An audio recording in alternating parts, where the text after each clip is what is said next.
後で恨んでいる。もうスピードで進む。消えたテールランプのありか探してます。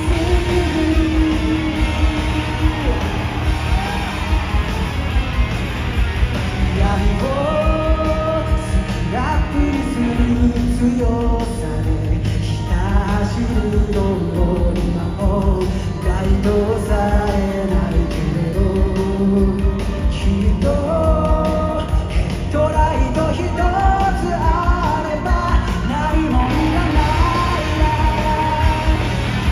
瓦礫の下に埋もれた弱虫の声は、いくら耳にすましても聞こえやしないさ。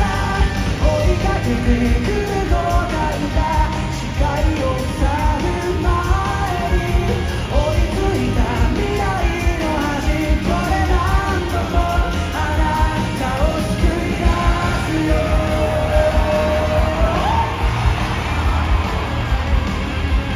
ついに記憶がブレーキをかけた。舌打ちの矛先は覗き込む